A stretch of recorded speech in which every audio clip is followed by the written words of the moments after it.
الله الرحمن الرحیم. السلام علیکم ګرانو زده کوونکو. خدای دې وکړي چې ټول جوړ او روغ اوسئ. ګرانو زده کوونکو، تاسو پښتو مضمون لرئ او زه زهره شمس د ستاسو د پښتو مضمون ښوونکې غواړم د نن ورځې لوست تاسو ته تشریح کړم. البته زموږ د نن ورځې د لوست پاڼه یا صفحه ده 50مه صفحه تر 50مې صفحې پورې او درسي اونۍ 14مه.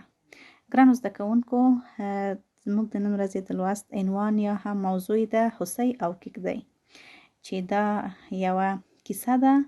او مخکې نه چې اصلي موضوع ته راشم، راځم د نن ورځې د لوست هدف ته.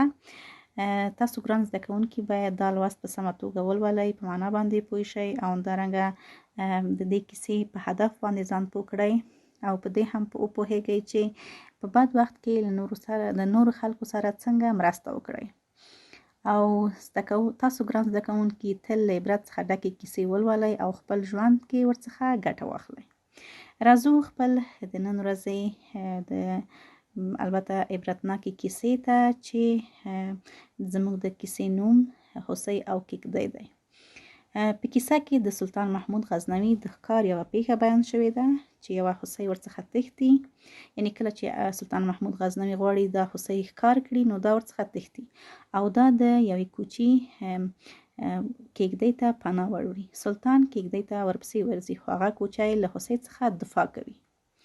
کوچی سړی وروسته پوهیږي چې د وخت واکمن سلطان محمود غزنوي دی. نو د ده سره یا د سلطان محمود غزنوي سره ډیر ښه چلند کوي او ورڅخه میلمه پالنه کوي او د سلطان محمود غزنوي سره دا ژمنه کوي چې سبا ته هوسۍ دربار ته ورولي.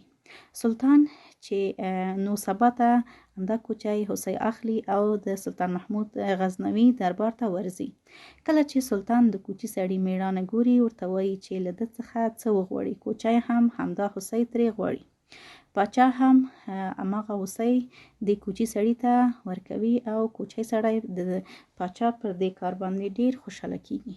نو ګرانو زده کوونکو، موږ د دې کیسې څخه دا نتیجه اخلو چې د مصیبت په وخت کې نورو ته باید پناه ورکړو او همدارنګه که څوک د مصیبت او غم په وخت کې موږ ته پناه راوړي، نو غوره دا ده چې هغه ته موږ پناه ورکړو او د هغو او که څوک په دوی باندې ظلم کوي، نو موږ باید د دې کار مخنیوی وکړو. او دا باید هم تل په یاد ولرو چې زموږ دا یعنی دا ډول غوره کار دا زموږ په دود او کلتور کې دی.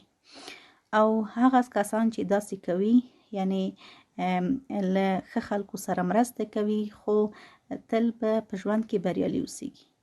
او موږ باید هیڅکله ظالم ته پناه ورنکړو او مرسته ورسره ونکړو. ګرانو زده کوونکو، غواړم تاسو ته په دې برخه کې ځینې مهم لغات ولولم، چې لومړی لغت دی پیښه، حادثه، هوسۍ آهو، کیږدۍ خیمه یا غژدي ورته وایي، دود فرهنګ، غش و تیر، وزغلید، دویدن، شړومبې دوغ او ژمنه هم وعده. خدای دې وکړي چې ګرانو زده کوونکو تاسو دا د نن ورځې لوست په سمه توګه زده کړی اوسیږي او له پاملرنې څخه مو ډیره زیاته مننه.